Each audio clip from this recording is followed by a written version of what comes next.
Why is it that for years it was even denied the Bilderberg group even existed?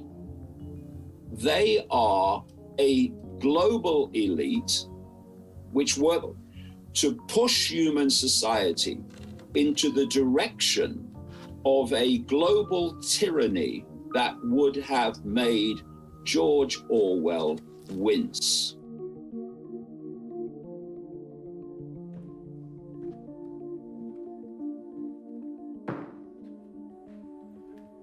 What are you thinking about?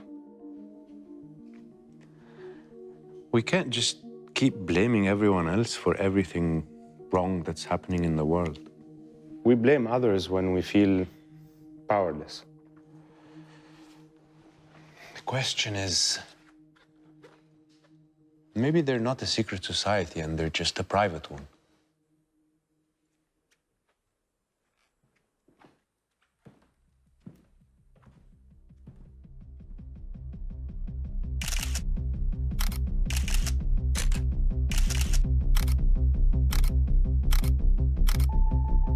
From what is written about the group, it seems they are indeed impressive in their breadth and power.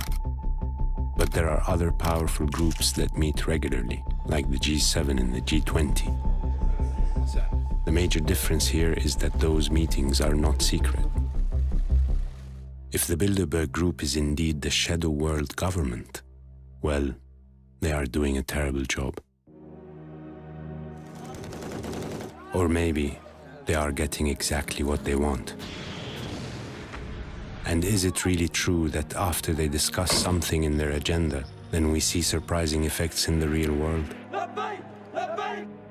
There are people that find it difficult to believe that the oil shock of 1973 could have been masterminded by the Bilderberg group, as many claim. For starters, the United States Secretary of State, Henry Kissinger, had not attended that year. But at the press conference of the following Bilderberg meeting in 1974, the declarations of Prince Bernhard could raise some questions. L'année dernière, le thème, c'était la possible crise d'énergie. Sans savoir, nous étions des petits prophètes et la crise d'énergie est venue beaucoup plus vite que tout le monde des participants ont pensé. I want to ask the American economist Dr. Richard D. Wolff about the relation between democracy, capital, and the Bilderberg Group. I wanted to talk to you about the Bilderberg Group. Why do you think these people meet regularly? There are splits and disagreements among the people who run modern capitalist societies. And one of the big issues they disagree about is whether or not they really can rely on the capitalist system and the market to manage modern society in a way that allows them to keep their dominant position, their wealth, their influence, and so on. There are those who believe that the market is a fantastic institution, that if each corporation does exactly what is most profitable for it, this will work out to be the best possible society for everyone. Then there are other corporate leaders who say that the levels of inequality common to capitalist societies create severe vulnerability, that you are going to make the mass of people who have middle or low income eventually decide to use their political power, they are the majority, to use politics to undo the results of a capitalist private economic market system.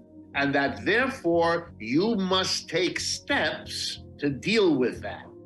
Notice, everybody is agreed among them that what they want is capitalism to continue. The people to run the corporations continue. But one group doesn't want to worry about taking care of social problems, and the other group does. And so they have meetings because these disagreements can become explosive. Do you think this group uses their capital to overcome democracy and the will of the people? They have no interest in democracy. They never did. And let me explain why. Every one of these people, they operate their enterprises in a fundamentally anti-democratic way. For example, the board of directors does not submit its proposals or its strategies to the entire employees to get their approval. That would be a democratic way to run an enterprise. They don't do that.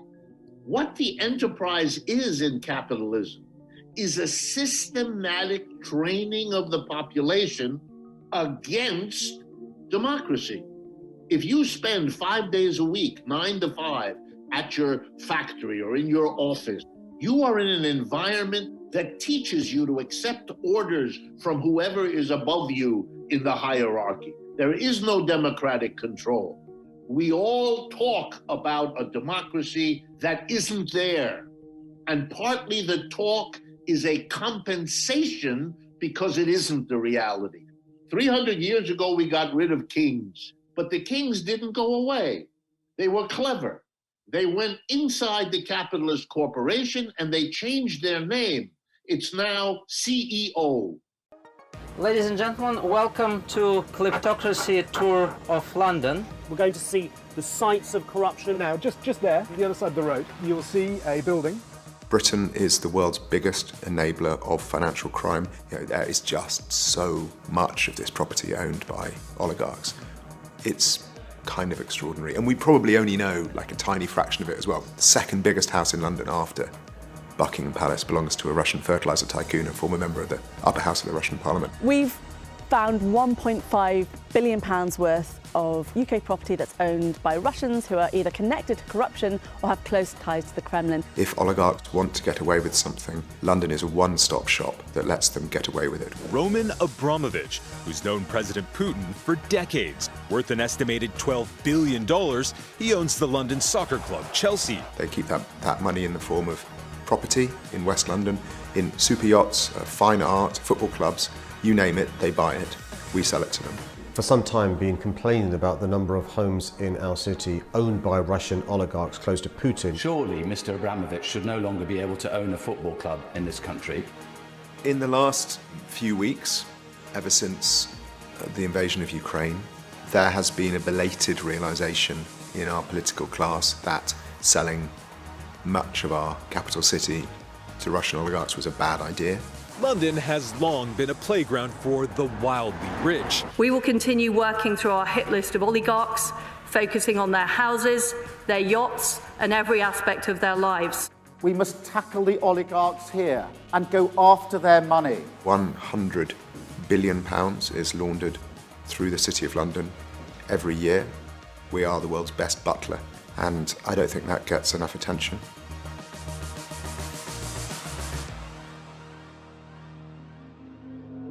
My name is Oliver Bullough. I'm a journalist and the author of Butler to the World. I write about financial crime, kleptocracy, corruption, and how the UK is central to laundering the proceeds of crime all over the world.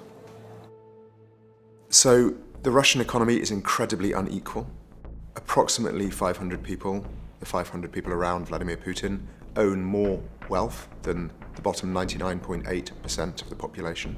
And uniquely for a major economy, more than half of that wealth is not in Russia, but is owned outside Russia. And when I started researching that, I realized quite quickly that they didn't do it alone. They had help, and their help was from lawyers, accountants, company formation agents, all the other professional classes in this country. And I don't think that gets enough attention.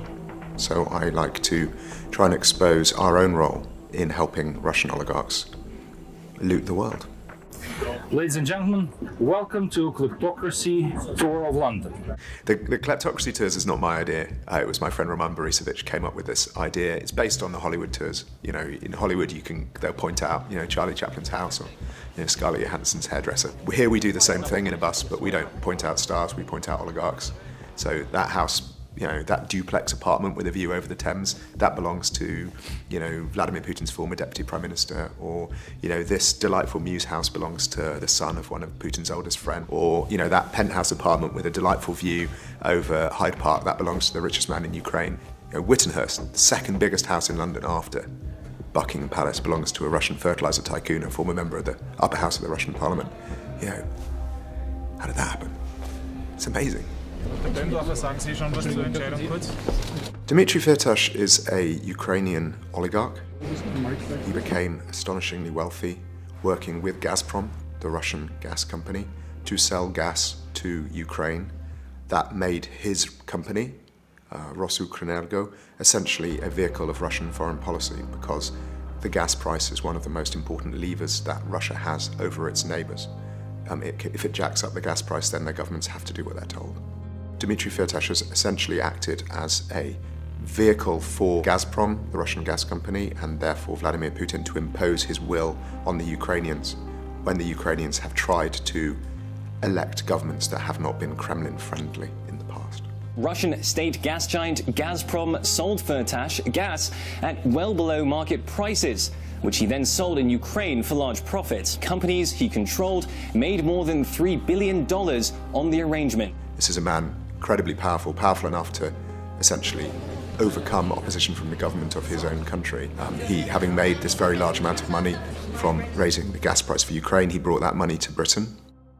I was interested just to try and find out what Mr. Firtash owned in this country, and I turned to every journalist's best friend, the phone book, and typed Firtash into 192.com to see what I could find.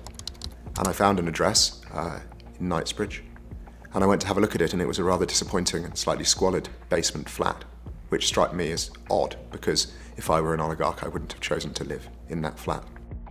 I poked around to see if there was anything else around there, walked around to the other side of the block, and realised that this basement flat had essentially been repurposed as the back exit to an absolutely gigantic mansion on the other side of the block. It is an astonishingly lavish property. You can only see half of it because half of it is underground. There was a swimming pool in its second basement. I'm not sure exactly how much it cost, but a property publication estimates about £60 million. He bought himself a place in high society by giving money to Cambridge University that allowed him to meet senior royalty right up to the Duke of Edinburgh. But I think the real crowning glory of his integration to the British establishment came in February 2014 when our government sold him a tube station, which happens to directly adjoin his mansion in Knightsbridge. There is still, and I've been writing about this and thinking about this for a while, something amazing just about the idea that someone can be rich enough to buy a tube station. I don't know of anyone else who owns their own tube station, but Dmitry Firtash has Brompton Road tube station. It's been closed since the 1930s, but it's still got all the platforms, still got the shafts, it's still all there. If you've stolen money, you have a problem, which is that anyone can see that you've got more money than you should have.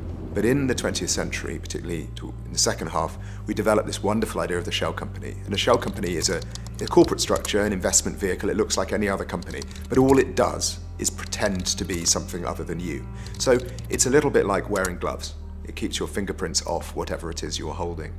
Now, if you're being particularly careful, you don't just use one shell company, but you use multiple shell companies, because it is possible for the police to find out who own a shell company eventually. It's like wearing gloves and more gloves and more gloves, and every time the police take one pair of gloves off, all they find is another glove. Good afternoon, everybody. This is Brother Chris Lasala coming to you from BDS in Corsicana, Texas. We have a very special guest today, Brother Michael Franzese. He was a made member of the Colombo crime family. It's an Italian mafia family, well, Cosa Nostra to be exact, in New York City. He was a captain. He was the son of famous mobster Sonny Franzese, one of the most well-respected mob guys to ever live. But yeah, I think that from my experience, you know, he was a bad guy. Scarpa. I gotta say it. Scarpa. Yeah. If you talk to people around Gaspipe, they'll say the same thing. That spent more time with him. So for me, I spent a lot of years with Scarpa. So right. he was a rough guy to be around.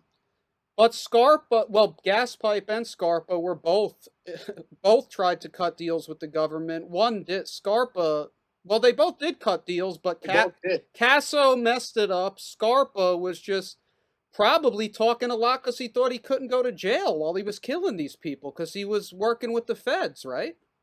Exactly. I mean, we found out later on, he was an informant for over almost 30 years. That must have blown people's mind, right? Well, it scared a lot of us because we were in meetings with him. We all, this was our crew. And when I heard that, I mean, honestly, I thought I was going to have trouble. I didn't know how many people he was going to give up.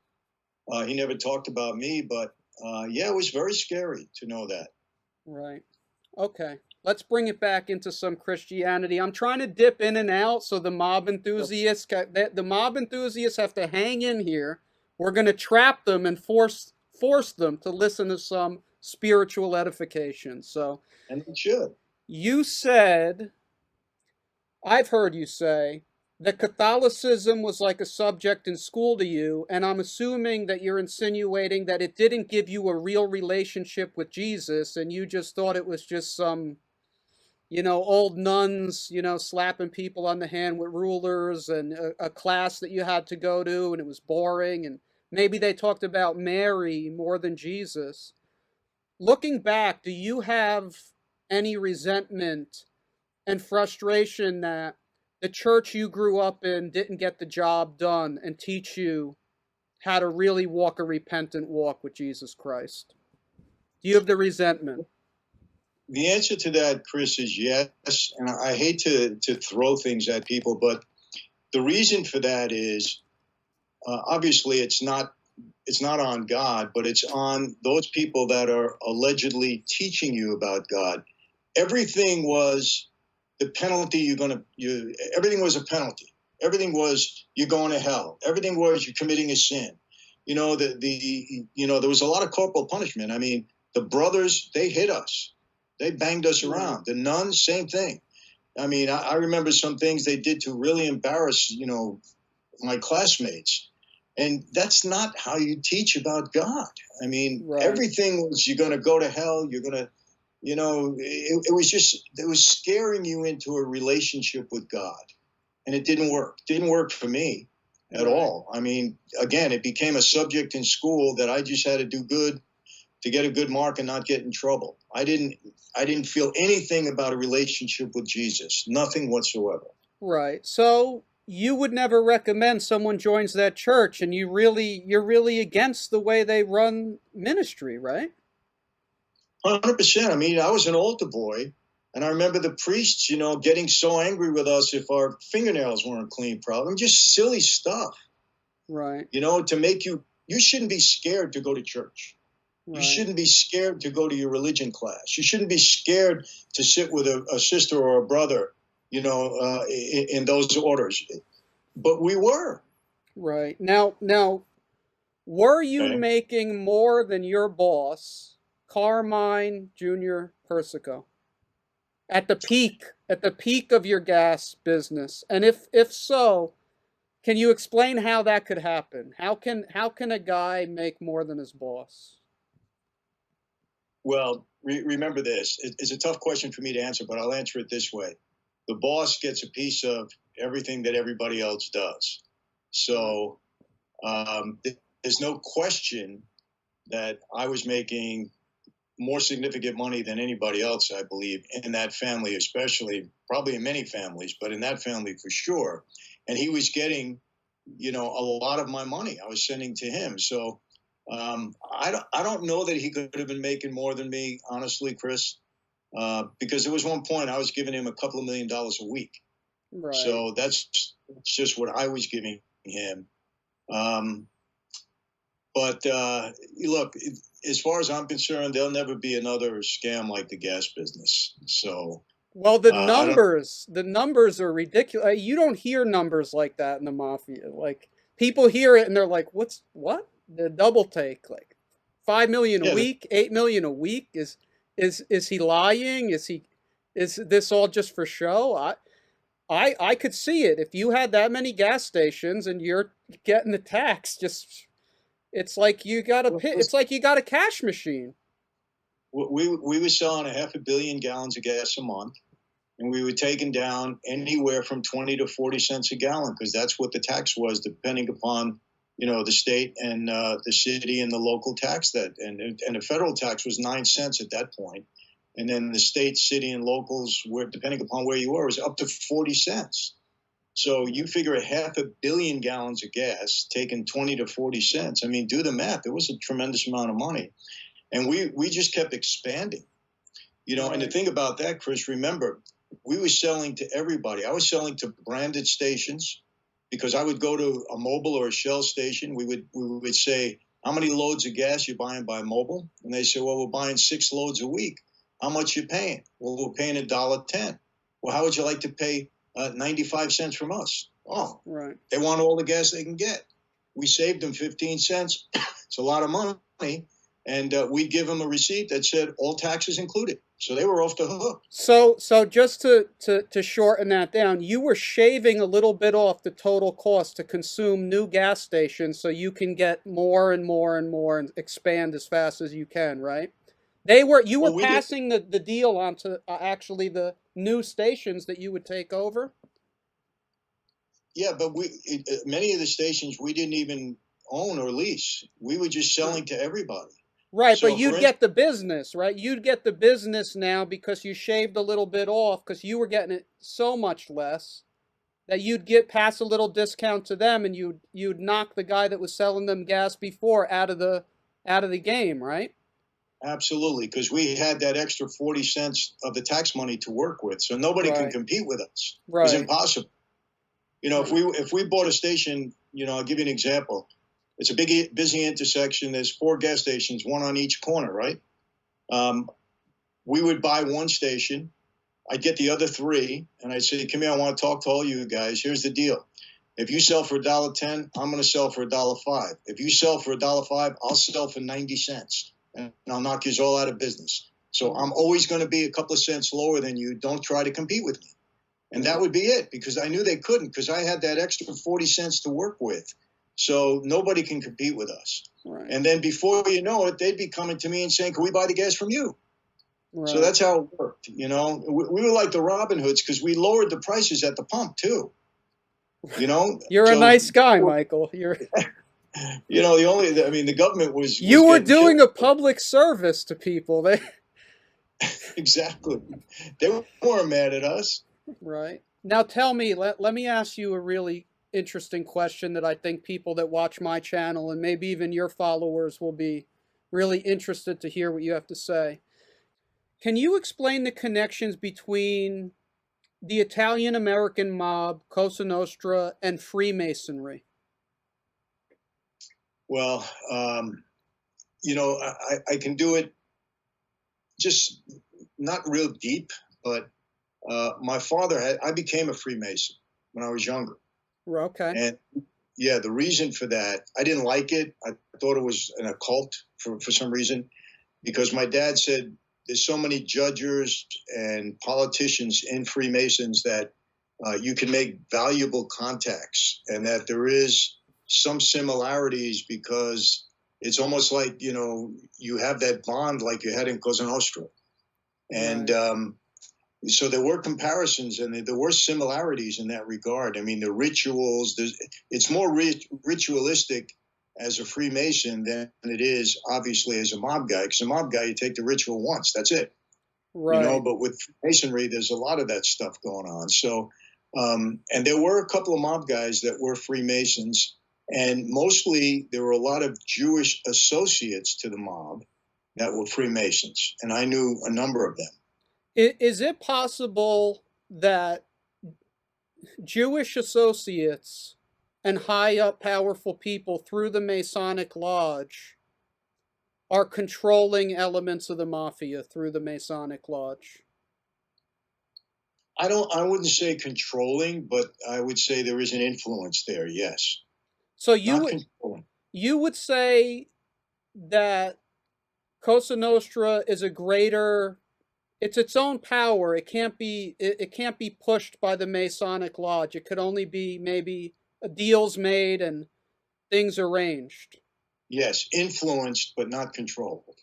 Okay, so did they ever back engineer that to try and control politicians through those connections? Yes. And do you feel that that was mainly done through the Masonic Lodge or even outside through payoffs, and it doesn't matter? Yeah, it doesn't matter. Whatever avenue you can get to get a politician to do your bidding, didn't matter whether it was through the Masons or just a regular connection somehow. Okay, so you're no longer a Mason now, right? No. And you know that that's satanic Egyptian mysticism going on there, right? I certainly do, yes. What's the most often asked question? The chapter on food and food doublespeak. Everyone goes after that one about, is it true that you can put sugar-free on a product and still have sugar in it? Is probably the one question I've been asked most often, because people simply can't believe that happens. How can it happen? Because sugar-free simply means they haven't added table sugar or cane sugar to it. They can add mannose, fructose, any of the syrup sweeteners, and still call it sugar-free. So you know when you eat something that's sugar-free, there's sugar in it. Oh, yes, and by the way, I found out in a radio interview when they had people in the audience calling in, a man called in and said, do you mean that there's sugar in there? I said, well, yes, there's sugars in that food. He said, well, I'm a diabetic, and my wife makes sure she buys only the sugar-free. I said, you can't eat those. You have to use only the dietetic, because that's governed by law. Sugar-free isn't. Here's a man who was threatening his health through this kind of false labeling. It was absolutely amazing. But the food chapter has really, I guess we're all interested in food for some reason. I've been asked endless questions on that chapter. At the beginning, again at the preface, you quote George Orwell. And the reason I mention this is because in Appendix C, you give the list of recipients of the George Orwell Award for distinguished contributions to honesty and clarity in public language. Talk about that in a second. George Orwell, From Politics and English Language, 1946. Most people who bother with the matter at all would admit that the English language is in a bad way. Orwell's throughout this entire book. Why did you pick him? Well, Orwell in these two works, his essay, Politics in the English Language, and then really giving full-blown thought to that essay in his novel 1984, addressed the importance of language in society and the control and manipulation of language to control and direct society. I think the most important point in 1984 is that power grows not out of the barrel of a gun. Power grows not out of the thought police and rule by terror. It grows out of the power of language in that novel.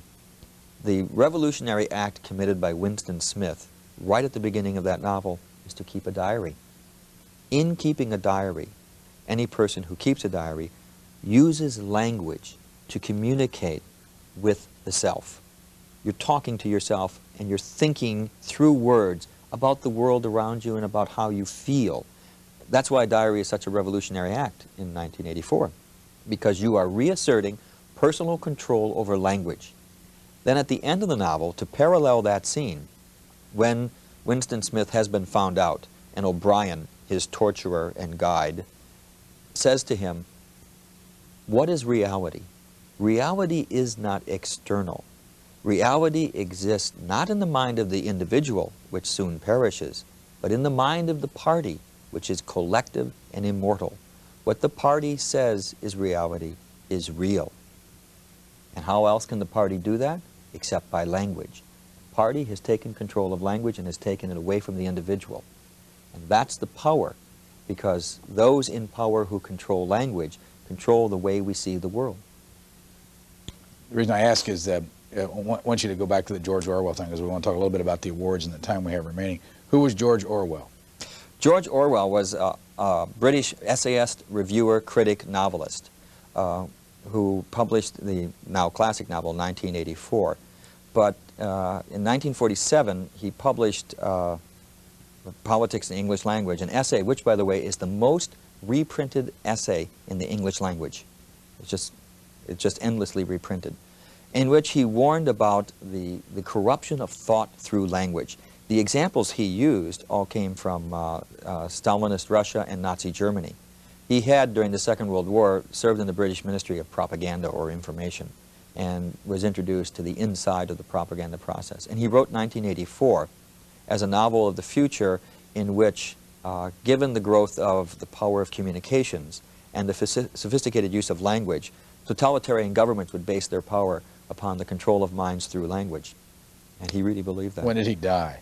He died in 1948 of lung disease.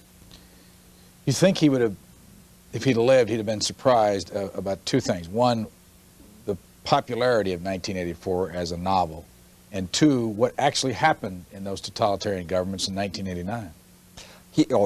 By both of those. First of all, there's a whole discussion over why this novel became so popular. It was originally titled, by the way, The Last Man in Europe, and it got the title 1984 by flipping the last two digits of 48. Oh, by the way, he died in 49 because he died right after the novel came out. Novel did only modestly well. After he died, however, it got tremendously popular. He also published Animal Farm, that classic, which was soundly denounced by the Communist Party and also got a lot of press.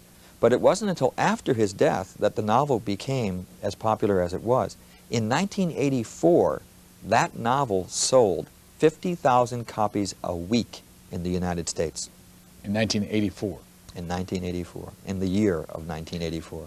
Did the fact the novel existed or exists have any impact on making sure that it really didn't happen? Well, during 1984, there were, of course, a flurry of conferences and discussions about, has the world of 1984 come to pass? And, of course, there were people who said, no, look, we haven't. And on the other hand, people said, oh, yes, it has. That's a judgment call. I think that in some ways it's far worse than the world that Orwell envisioned. On the other hand, it's not as bad as he envisioned. The events in Eastern Europe show us that it is becoming almost impossible to control the information environment as tightly as Orwell envisioned it. The only country I can think of that can do that now is North Korea. They're the only one that is they're hermetically sealed from the rest of the world. Romania is trying to be hermetically sealed, and I don't know how successful they will be. But as the Chinese government found out, the existence of telephones and fax machines and personal computers simply makes it impossible to control language and therefore ideas in the way that Orwell saw it in 1984. But I think that what governments have done is they've just gone a step beyond that. They will let the information flow. They will just try and control the way that the content of that flow of information. Now, the George Orwell Award for Distinguished Contribution to Honesty and Clarity in Public Language, Donald Bartlett and James Steele, reporters for the Philadelphia Inquirer in '88. Yes. Oh, in '88 it was Edward Herman, professor of finance at the, that was '88. That was '89. They did a series of articles in the Philadelphia Inquirer on the tax reform bill showing that through false, deceptive language that was inserted into the bill, billions of dollars in special tax breaks were given away to individuals and companies and corporations. And it was all done through deceptive language that no one knew, understood the language. It was written in such a way that it applied only to one individual. Great example. One business was defined as a family farm in that bill, thereby giving them the special tax breaks for farmers. That business employs 25,000 people and has a gross income of over $1.5 billion a year. The tax bill called them a family farm. '87 was Noam Chomsky for On Power and Ideology. '86 was Neil Postman, Amusing Ourselves to Death. '85 was Torben Verdergaard and Kim Schroeder. Yeah, they're two Danish professors. And one more, '84, was Ted Koppel, moderator of ABC's television program Nightline. Yeah. In general, who gives the George Orwell Award, and what's usually the reason? Well, the Committee on Public Doublespeak of the National Council of Teachers of English. We take nominations from anybody who wants to give us nominations. We vote. We have 35 members on the committee. They're all teachers of English. We have one statistician and one philosopher on the committee, and we vote. What we look for is someone who has contributed to clarity in language and public discourse. Nightline, I think, is a good example. Ted Koppel, I think, is famous for saying, wait a minute here, can we back up and explain that one for a minute? I mean, he's very good at doing that, and we think that that contributes to clarity in discourse. We gave it to Bartlett and Steele because of revealing that intricacies of that tax law were needlessly done, and that the language was deliberately opaque to give special tax breaks to a lot of people and corporations. That's tens of billions of dollars worth. We think that that's important, that people know about that this language is being used to take money out of their pockets, because somebody's going to have to make up for that missing tax revenue. So we're looking for people who contribute to honesty in language, clarity in language that way. Okay, the recipients of the Doublespeak Award.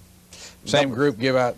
Yes, the same group. We vote each year, and from the nominations that we receive, and we try to give the award to, as a symbolic award to an American public figure who has used doublespeak that has consequences of some kind on public policy or a public issue. In 1989, we gave it to Exxon Corporation for calling the 35 miles of shoreline in Alaska environmentally clean. When reporters pointed out that there was still oil all over the place, an Exxon spokesman said, well, clean doesn't mean that every oil stain is off every rock. It means the natural inhabitants can live there. Let me go quickly through the list through the 80s. 80 was Ronald Reagan, 81 was Alexander Haig, 82 was the Republican National Committee, 83 Ronald Reagan, 84 the Department of State, 85 the CIA, 86 NASA, 87 Lieutenant Colonel Oliver North, and 88 Defense Secretary Frank Carlucci, Admiral William Crow, and Rear Admiral William Fogarty. A political question to you. If someone read that list, they would think possibly that this is a one-sided award to only one side of the political spectrum. Well, for this reason, the Republican Party has been in power for 8 years. And so, you know, when Jimmy Carter was in, he got it. So, you know, these are the people who have the power to affect public policy through their language. As I point out, Democrats don't get quoted too much these days. They're not in power. If they get in power, they'll be right in there in the list with everybody else. I don't see it. I mean, we cited Dukakis during his campaign for his doublespeak, which he used. And if he had been elected president, he'd be in the running along with everyone else. Either Republican or Democratic Party better than the other when it comes to doublespeak? No, they both use it. It seems to go with the territory. Our point is that, as Orwell said, it's political language, and political language tends to, in the 20th century, to be this kind of misleading and deceptive language. Whether it's Johnson, by the way, the legacy from the Johnson administration was the language of Vietnam and the language of the poverty program, which stopped calling people poor and started calling them disadvantaged, and stopped talking about slums and ghettos, but the inner city. I mean, that's a heritage of doublespeak from the Johnson administration. Let me go back to when we started this conversation. I asked you, I think in the beginning, is this done on purpose and with calculation? And you said yes. Yes. In fact, I cite a couple incidents in the book where I can document it was done. One is revenue enhancement. They had a meeting in the Office of Management and Budget. They said, we need a phrase to replace tax increase. They came up with revenue enhancement. When Lawrence Kudlow, the economist, was asked why they did that, he said, because there's no better way to sell economic policy than the euphemistic route. He was quite proud of the fact that they came up with that phrase. And Peacekeeper, as the name for the MX missile, again, Robert McFarland chaired the committee meeting in which he facetiously suggested that they couldn't name it Widowmaker, could they? So instead they came up with Peacemaker. But later, President Reagan misread his cue cards and said Peacekeeper. And since it was a televised speech, it became the Peacekeeper, and it was a name that was deliberately designed to make a nuclear missile sound nice. Does it work? Yes. Oh, of course it works. I mean, most people don't hear it. They will hear some of it, but not all of it. One of my favorite examples from this past year is the Resource Development Park that they were going to establish in Kansas City, until the good folks in the neighborhood where they were going to put the park asked, what is a Resource Development Park? Do you know what a Resource Development Park is? In Kansas City, it's a dump. They were going to put a dump in their neighborhood until somebody asked what it meant. They deliberately invented that phrase to try and slip a dump into the neighborhood without anyone noticing it until it was too late. These marvelous actors give us our first extract from the sublime Brave New World.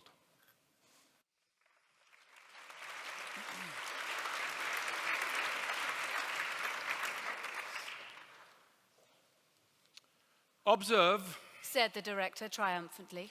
Observe books and loud noises, flowers and electric shocks. Already in the infant mind, these couples are compromisingly linked. And after 200 repetitions of the same, or a similar lesson, will be wedded indissolubly. What man has joined, nature is powerless to put asunder. They'll grow up with what the psychologists used to call an instinctive hatred of books and flowers. Reflexes unalterably conditioned. They'll be safe from books and botany all their lives. One of the students held up his hand. Though I can see quite well why you can't have lower caste people wasting the community's time over books, and that there is always the risk of their reading something which might undesirably decondition one of their reflexes, yet, well, I can't understand about the flowers. Why go to the trouble of making it psychologically impossible for deltas to like flowers? Patiently, the DHC explained. If the children were made to scream at the sight of a rose, that was on grounds of high economic policy. Not so very long ago, a century or thereabouts, gammas, deltas, even epsilons had been conditioned to like flowers. Flowers in particular, and wild nature in general. The idea was to make them want to be going out into the country at every available opportunity, and so compel them to consume transport. And didn't they consume transport? Asked the student. Quite a lot. The DHC replied. But nothing else. Promises, primroses, and landscapes have one grave defect. They are gratuitous. A love of nature keeps no factories busy.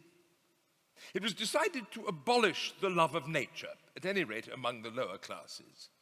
To abolish the love of nature, but not the tendency to consume transport. Because it was essential that they should keep on going to the country, even though they hated it. The problem was to find an economically sounder reason for consuming transport than a mere affection for primroses and landscapes. It was duly found. We conditioned the masses to hate the country, concluded the director. But simultaneously, we conditioned them to love all country sports. At the same time, we see to it that all country sports shall entail the use of elaborate apparatus, so that they consume manufactured articles as well as transport. Hence those electric shocks. I see, said the student, and was silent, lost in admiration.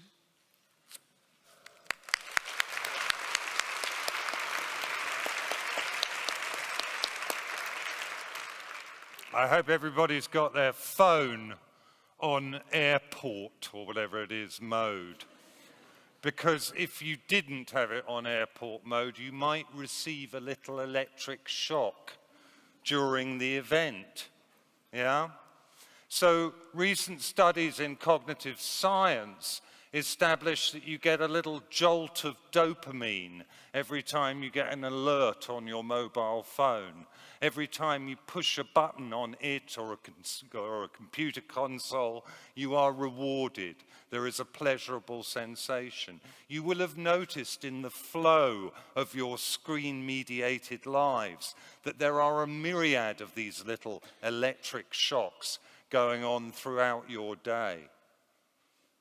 The only difference between you and the children in Brave New World who are conditioned to hate flowers and beautiful things and books in that way is that your conditioning is happening while you're wide awake. Or are you?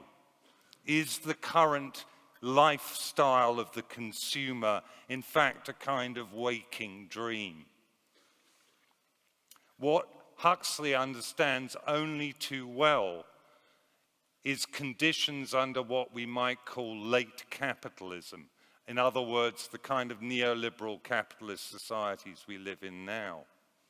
What Huxley understood only too well was that in an economy that is defined by consumption and advertising is the form of behavioral conditioning, everybody will be perfectly pacific as long as their needs and their wants are conflated in their own minds. That is very much the world we're living in. You don't need to be a Marxist to understand that you're a commodity fetishist. You don't need to feel that you've been conditioned to be conditioned. I think that's the real genius of the dystopic future that Huxley summons up in Brave New World. There's no strife, there's no angst. The only angst has to be introduced by an agonist in the form of the savage, who comes from outside the perfect and hermetic world of the one state. Orwell's dystopic future is so clearly based on the command economy of the Soviet Union. There's no real reference to production or how things are made. But in Huxley's world, the combination, it's true that what he looked for in terms of technological advance was most clearly in the biological sciences. But think about it. The conjunction in Brave New World of large-scale genetic engineering and assembly line production equals the automation that is currently making most of the people in this hall tonight effectively unemployed, in that we do not actually contribute to our own necessities. We do really useless jobs, none more useless than Adam and me. Orwell didn't grasp any of that. Orwell didn't purpose his dystopia in mind of the economic realities. His was a political attack, a deliberate political attack. But Huxley understood the real economic terms of existence under late capitalism. And Huxley had the vision because he understood that the key determinant of the nature of the future would be humankind's ongoing relationship with technology, to fashion a portrait of a dystopic future which, while not exactly like the world we're living in, has so many of the same lineaments, it's uncanny.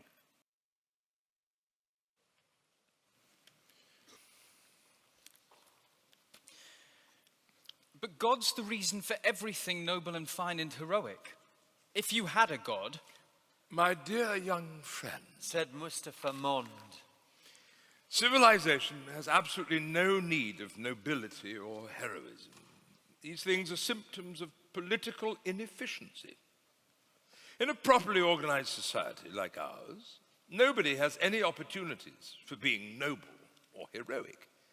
Conditions have got to be thoroughly unstable before the occasion can arise.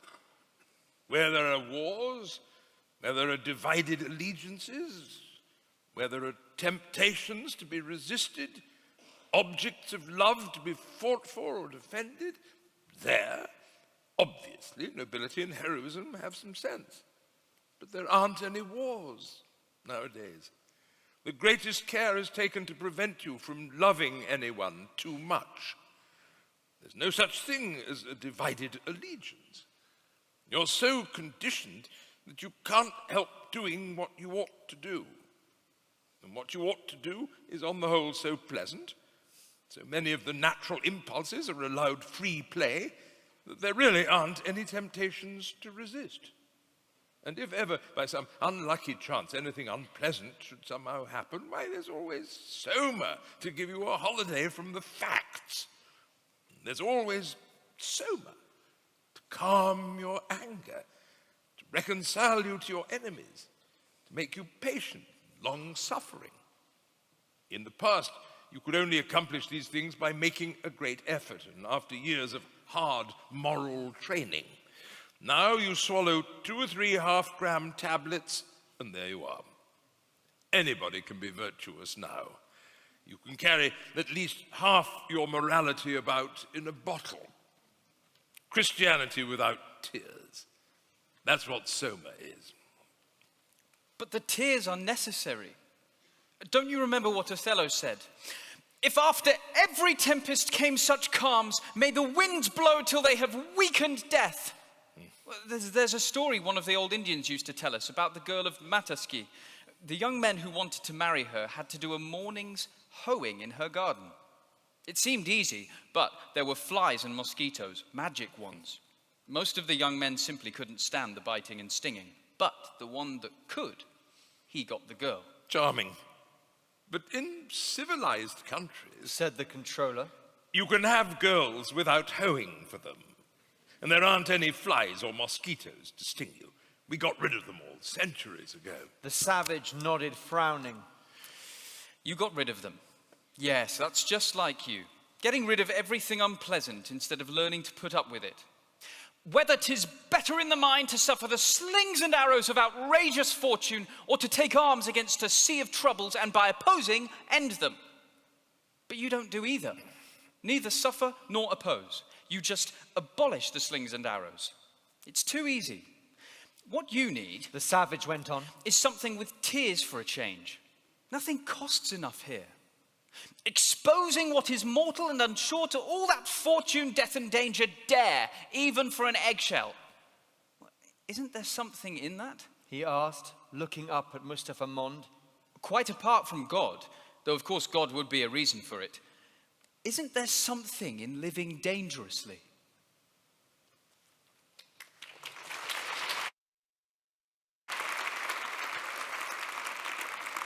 I've got to be quick.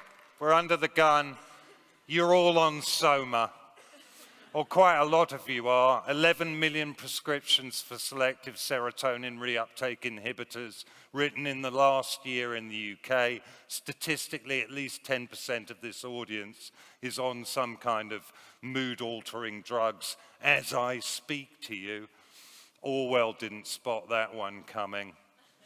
Aldous did. And not just things like Prozac and Ciroxac, but the OxyContin plague epidemic in America at the moment, coming soon to a doctor's surgery near you.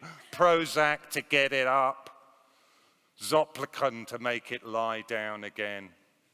I shouldn't imagine there's actually anybody in this room that hasn't got some chemical in their system at the moment. Antibiotics, they're a form of Soma too. Really, they are. You live your lives in a kind of amniotic fluid of drugs. Orwell didn't see that, he's just got his lousy victory gin. But Huxley understood that technology is immanent in human being and that it determines the historical eras we live through. Permanent war versus no war. Some might like to argue that we are still in an extended version of superpower conflict of some kind or another. Or certainly that the idea of permanent peace is ridiculous when we look at the mayhem all around us in the world. But get this, where you alphas are sitting right now, it's permanent peace. None of you have seen the least conflict in your lifetimes if you've been sitting here in zone 1 and 2. Conflict goes on somewhere else. You watch it on your stereoscopic movies or your feelies, and your brain chemistry, if you're an aggressive young man, makes you effectively experience the same thing as if you had inflicted violence. Huxley understood that this was the brave new world that was coming, a world in which young men sit in upstairs bedrooms pretending to kill and slaughter thousands, or a world in which 5 million people have died in the Congo in the last 15 or 20 years, so you can have that mobile phone in your pocket with its coltan in it. War for us nowadays is a spectacle that takes place in another country. Since 9/11, what? Maybe 500,000 people have died in the Middle East, 5 million people have been displaced, failed states in Iraq, Syria, the Lebanon, Yemen. But it's really peaceful here in our newfound land, isn't it? That conflict doesn't really disturb our sense of civic peace. It's something going on, its noise is off for us. Again, I think Huxley understood that kind of world. He understood how a world of consumption and conditioning and advertising could insulate people from the reality and the real terms of their existence.